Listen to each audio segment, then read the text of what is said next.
तुम ही हो बंधु सखा, तुम ही हो, तुम ही हो माता पिता, तुम ही हो, तुम ही हो बंधु सखा, तुम ही हो।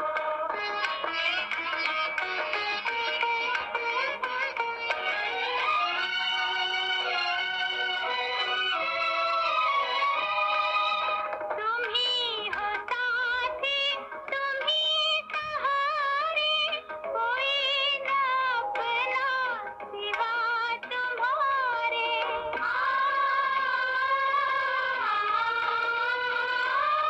तुम ही हो साथी, तुम ही सहारे, कोई न अपना सिवा तुम्हारे। तुम ही हो नैया, तुम ही खेवैया, तुम ही हो बंधु सखा, तुम ही हो, तुम ही हो माता पिता, तुम ही हो, तुम ही हो बंधु सखा, तुम ही हो।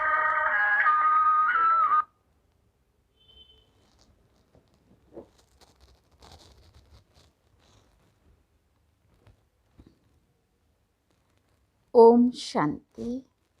बाबा गुड मॉर्निंग। आज बाबा के 8 अप्रैल 2023 के महावाक्य हैं। बाबा ने सार में कहा, मीठे बच्चे, किसी भी कारण से कुल कलंकित नहीं बनना है। धरत पर ये धर्म ना छोड़िए। बाप से किया हुआ वचन सदा याद रहे। बाबा ने प्रश्न पूछा, बच्चों को कौन सी खबरदारी हर कदम पर रखना बहुत ज़रूरी है। बाबा ने उत्तर में कहा, ईश्वर के सामने जो वचन लिया है, वायदा व प्रतिज्ञा की है, वो किसी भी हालत में निभानी है। ये खबरदारी रखना बहुत ज़रूरी है। कभी भी बाप का बनने के बाद कीचक बन उल्टे कर्म नहीं करना। अगर उल्टा कर्म किया तो धर्मराज पूरा हिसाब लेंगे। मन मत व परमत पर नहीं चलना। हर कदम पर श्रीमत याद रहे। गीत सुना तुम ही हो, माता पिता तुम ही हो। ओम शांति। शिव भगवानुवाच अपने बच्चों शालिग्रामों प्रति। शालिग्राम आत्मा को कहा जाता है। बच्चे जानते हैं हमारा परम पिता परमात्मा है, जिसका नाम निराकार शिव ही है। व्यापारी लोग शिव डॉट को कहते हैं। डॉट माना बिंदु। बाबा ने समझाया है आत्मा भी डॉट है, मतलब बिंदु है, जो भ्रिकुटी के बीच में रहती है। चमकता है अजब सितारा, ये आत्मा की बात है। ये तो पहले निश्चय करना है। बरोबर हमारा निराकार बाबा शिव हमको पढ़ाते हैं। हमारा बाप शिव है, अहम आत्मा है, रुद्र कहें तो भी निराकार है। सिर्फ नाम अलग है, चीज़ एक ही है। वो है परम पिता परमात्मा, आत्मा, परम आत्मा, परे ते परे रहने वाला मनुष्य सृष्टि का बीज रूप, सर्व आत्माओं का बाप। ये निराकार आत्मा बोलती है साकार शरीर से। तुम बच्चे सन्मुख बैठे हो तो नशा चढ़ता है कि बरोबर शिव बाबा हमको पढ़ाते हैं। बाबा का अपना शरीर नहीं है, बाकी हर एक आत्मा के शरीर का नाम अपना अपना है। परमात्मा का एक ही नाम है। तो बाप समझाते हैं, मैं निराकार शिव हूँ। मैं तुम बच्चों की मौफिक सृष्टि, मनुष्य सृष्टि पर पुनर्जन्म लेने के लिए शरीर धारण नहीं करता हूँ। तुम सब साकारी हो, मैं साकारी सिर्फ अभी ही बनता हूँ, अभी ही सिर्फ प्रवेश कर पढ़ाता हूँ। इनकी आत्मा और तुम्हारी आत्मा सुनती है। इनकी आत्मा माना ब्रह्मा बाबा की आत्मा, और तुम्हारी आत्मा भी सुनती है। इनकी आत्मा और तुम्हारी आत्मा सुनती है। ये अच्छी रीति धारण हो तब बाप के साथ लव हो, परंतु शक्ल दिखाती है कि इतना लव किसी का है नहीं। कैसे पता चलता है? क्योंकि चेहरे से वो नशा दिखना चाहिए ना। बाबा कहते हैं मुखड़ा खिल जाना चाहिए। जैसे कन्या पति के साथ मिलती है, जेवर आदि पहनती है तो मुखड़ा खिल जाता है ना। तुम बच्चों को ज्ञान श्रृंगार कराया जाता है तो खुशी का पारा चढ़ जाना चाहिए। बाबा तुम्हें कोई साकार रूप में नहीं फंसाते हैं, और सभी तो देह अभिमानी अपने साकार तन में ही फंसाते रहते हैं।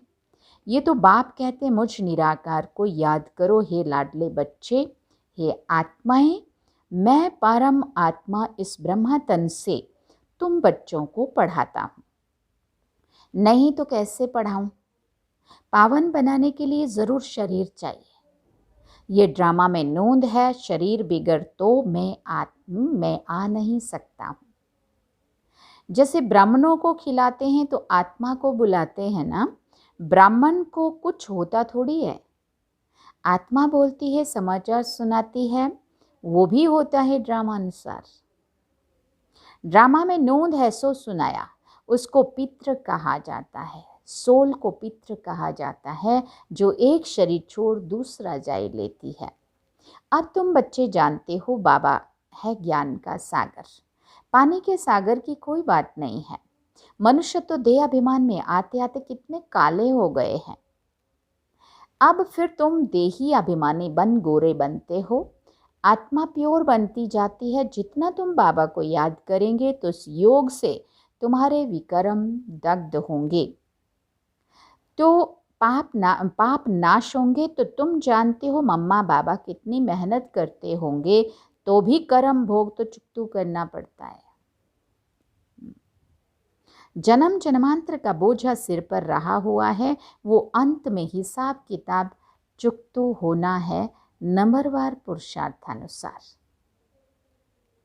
फिर बाबा ने कहा, बच्चों को पता है रुद्र माला है ना, 8 की माला भी है, 108 और 16,108 की भी माला है।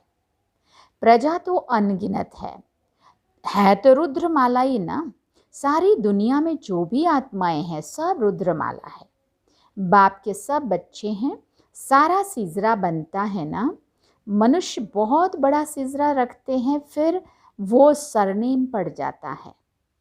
ये है श्री श्री शिव बाबा की माला। बाप कहते हैं, बच्चे देही अभिमानी बनकर बाप को पूरा याद करना है।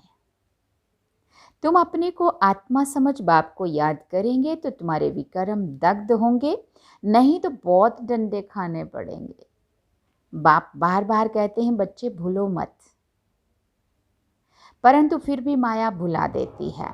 बाप कहते हैं, बच्चे अपने पास चार्ट रखो, कितना समय हम शिव बाबा को याद करते हैं। एक घड़ी याद करना शुरू करो, फिर प्रैक्टिस बढ़ती जाएगी। ऐसी अवस्था जमाओ जो अंत में बाबा की याद रहे। ऐसी याद में रहने वाले ही विजय माला के अष्ट रत्न बनते हैं। फिर बाबा ने कहा, बहुत मेहनत चाहिए, जितना जो करेंगे सो पाएंगे। सन्यासी लोग तो घर बार छोड़ जाते हैं, फिर महलों में आकर बैठते हैं। वास्तव में ये लॉ नहीं है। तुमको तो वहाँ अथाह सुख मिलता है। बाप गले लगाकर पुचकार करते हैं। थैंक यू बाबा। बाप गले लगाकर पुचकार करते हैं, मीठे बच्चे तुम चाहते हो हम साहूकार ते साहूकार बने, तो ऐसा पुरुषार्थ करो भविष्य के लिए। बाकी यहाँ की साहूकारी तो मिट्टी में मिल जानी है। किसी की दबी रहेगी धूल में, एक्सीडेंट होते ही आग लगती रहती है, एरोप्लेन गिरते हैं तो चोर लोग झट लूट मार कर सामान चोरी कर भाग जाते हैं। सो अभी तो ये बॉम्ब शादी बने हैं, इससे तो ढेर के ढेर मरेंगे। ये अभी की बातें फिर गाई हुई है। जो भी लखपति आदि हैं सब खत्म हो जाएंगे। अमेरिका कितना साहूकार है ना। इस मृत्यु लोक में अमेरिका जैसे स्वर्ग है, परंतु ऋण के पानी मिसल है, मृग तृष्णा के समान। पता है ना मृग तृष्णा क्या होती है? हाँ, दूर से वो वैसे वो रेती होती है, चमकने वाली रेती होती है रेगिस्तान की, लेकिन सूर्य की लाइट जब उसके ऊपर पड़ती है तो वो ऐसे चमकती है जैसे पानी है, और दूर से आपको ऐसा लगेगा कि ये तो पानी का भरा हुआ नदी है कि सागर है, और जैसे ही आप वहाँ तक पहुँचेंगे देखेंगे वो तो रेती है। तो बाबा ने कहा वो रुण्या के पानी मिसल मना मृग तृष्णा के समान। ये तुम जानते हो, वो खुद भी समझते हैं मौत तो बेशक सामने खड़ा है, ज़रूर भगवान भी होगा ना। परमपिता परमात्मा आते ही है स्थापना और विनाश का कर्म कराने। करण करावन हार है ना, ब्रह्मा द्वारा स्थापना। अब तुम बैठे हो, बच्चे ही ब्राह्मण कहलाते हैं, तुम दादे से वर्षा लेते हो। श्रीमत श्रेष्ठ गाई हुई है तो उस पर चलना है। देवता बनना है, बाप कहते हैं इस समय हर एक दुर्योधन और द्रौपदी है। एक कथा में है द्रौपदी किसी के घर में रही तो कीचक उनके पीछे पड़े। द्रौपदियां तो वास्तव में सब ठहरी, कुमारी अथवा माता सब द्रौपदियां हैं। कन्याएं सर्विस पर जाती हैं तो कीचक पिछाड़ी पड़ते हैं। फिर लिखा है भीम ने कीचक को मारा। कीचक माना एकदम गंदे जो पिछाड़ी पड़े रहते हैं, गंदी दृष्टि वाले। तो द्रौपदियों को बाप आकर नग्न होने से बचाते हैं। कन्याओं की तो बहुत संभाल करनी पड़ती है। कीचक आदि की अभी की बात है, उनसे बहुत संभाल करते रहना है। अगर बाप के पास आए और फिर कीचक बने तो पता नहीं धर्मराज क्या हाल कर देंगे। वो इन बच्चों को साक्षात्कार कराया हुआ है, बहुत सजाएं खाते थे। फिर बाबा से पूछा था, बाबा ने कहा साक्षात्कार कराएंगे तो ज़रूर सहन करना पड़ेगा। इनका हिसाब किताब उनके पापों से कट जाएगा। बाबा रखता तो किसी का भी नहीं है। तो बाप समझाते कीचक अथवा दुर्योधन नहीं बनो। कंस, जरासंधि, शिशुपाल आदि कितने नाम पड़े हुए हैं। कंस अर्थात जो विकारी होते हैं, कन्याओं को बहुत सताते हैं। अब तुम बाप के बच्चे ब्राह्मण बने हो देवता बनने के लिए, तो ब्राह्मण कुल को कलंक नहीं लगाना है। कलंक लगाएंगे तो कुल कलंकित बन जाएंगे। कुल कलंकित का तो कभी मुख भी नहीं देखना चाहिए। देखा बाबा कितना, एक बाबा कहते हैं कई बार सुधारने के लिए धोखे मारते हैं, सटके लगाते हैं। उन जैसा पापात्मा दुनिया में कोई होता नहीं है। यहाँ तो बेहद का बाप जो आकर स्वर्ग का मालिक बनाते हैं, उनको भी तलाक दे देते हैं। उनको अजामिल पापी कहा जाता है, परंतु अजामिल जैसे पापियों का भी उद्धार तो होना ही है।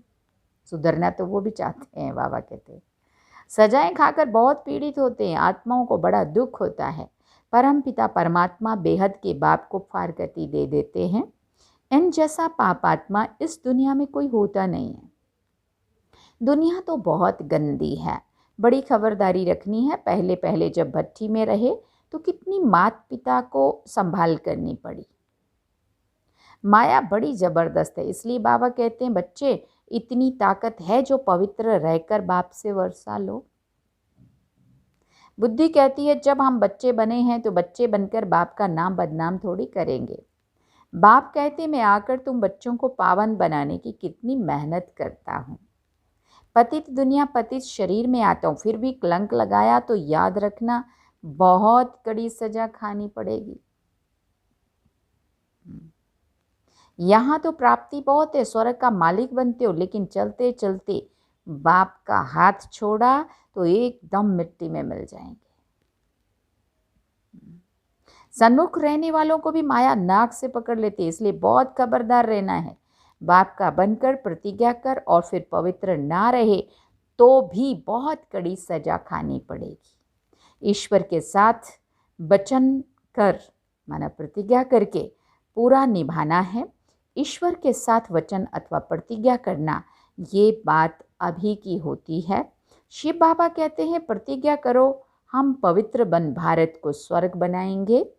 अगर प्रतिज्ञा तोड़ी तो खलास, धरत पर ये धर्म ना छोड़िए, मर जाओ तो भी ये प्रतिज्ञा नहीं तोड़ना। अब इससे ज़्यादा बाबा क्या बोलेगा। जबान करके फिर बदल जाते हैं ना। अभी तुम जबान करते हो परमपिता परमात्मा के साथ, माना प्रतिज्ञा करते हो। अगर जबान कर बदल गए तो धर्मराज द्वारा दंड बहुत खाना पड़ेगा। क्योंकि बाबा से वायदा करें और फिर भगवान से ही वादा ना निभाएं तो बाबा कहते बहुत सज़ा खानी पड़ेगी। फल देने वाला तो बाप है ना, दान पुण्य का भी फल दिलाते हैं तो पाप की सज़ा भी दिलाते हैं।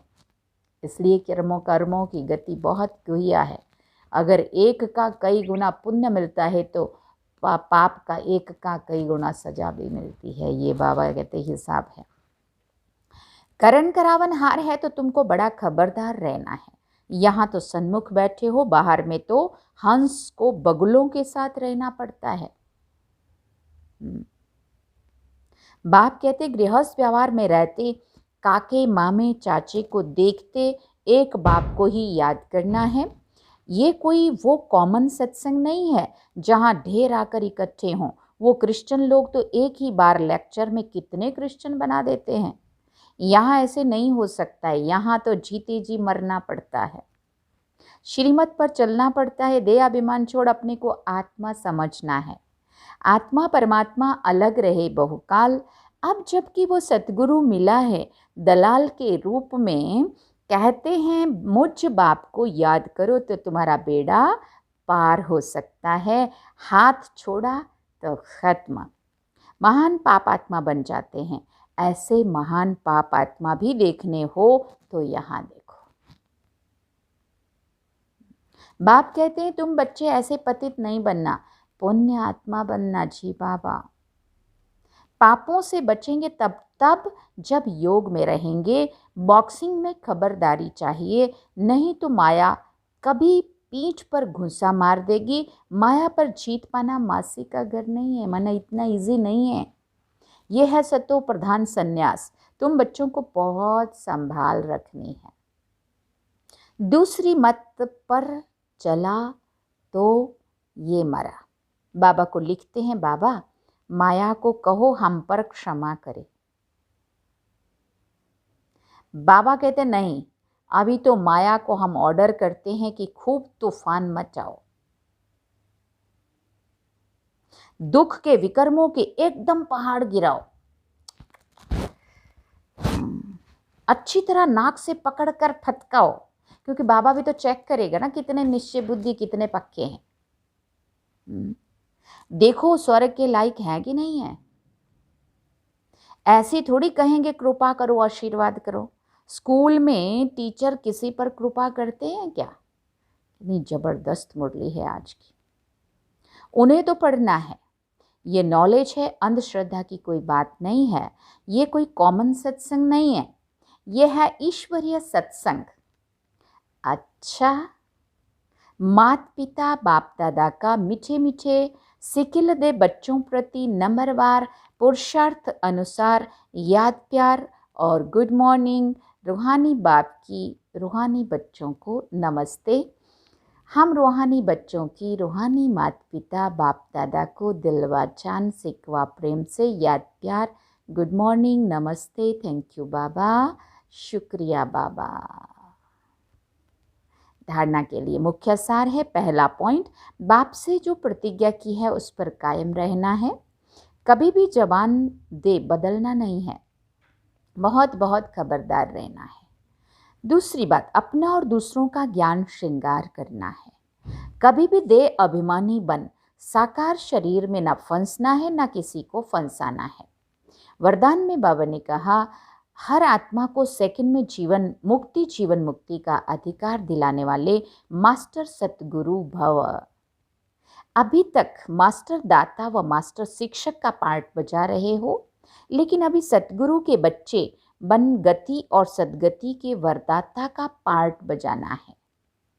मास्टर सतगुरु अर्थात संपूर्ण फॉलो करने वाले, सतगुरु के वचन पर सदा संपूर्ण रीति से चलने वाले। ऐसे मास्टर सतगुरु ही सेकंड में नज़र से निहाल करने अर्थात मुक्ति जीवन मुक्ति का अधिकार दिलाने की सेवा कर सकते हैं। स्लोगन में बाबा ने कहा आज्ञाकारी बनो तो बाप दादा के दिल की दुआएं प्राप्त होती रहेंगी। आज्ञाकारी बनो तो बाप दादा के दिल की दुआएं प्राप्त होती रहेंगी। थैंक यू बाबा, हम आज्ञाकारी बन कर के रहेंगे। बाबा ने कहा बाबा की आज्ञा का पालन करते रहेंगे और बाबा की दुआएं सदा लेते रहेंगे। हम भी और आप सभी भी आज्ञाकारी बनो तो बाप दादा के दिल की दुआएं प्राप्त होती रहेंगी। तो अगर हम सभी चाहते हैं बाबा के दिल की दुआएं हमें मिलती रहें, जैसे पहले भी मिल रही है, बाबा के दिल की दुआएं आज्ञाकारी बनने पर ही मिलती हैं। तो बाबा थैंक यू। हम सदा वायदा करते हैं हम सदा आज्ञाकारी बन के रहेंगे और आपके दिल की दुआएं सदा लेते रहेंगे। अच्छा, ओम शांति। ये थे बाबा के आज के महावाक्य जो हम सभी ने सुने। बाबा ने सार में कहा, मीठे बच्चे, किसी भी कारण से कुल कलंकित नहीं बनना है। धरत परिये पर धर्म ना छोड़िए। बाप से किया हुआ वचन सदा याद रहे।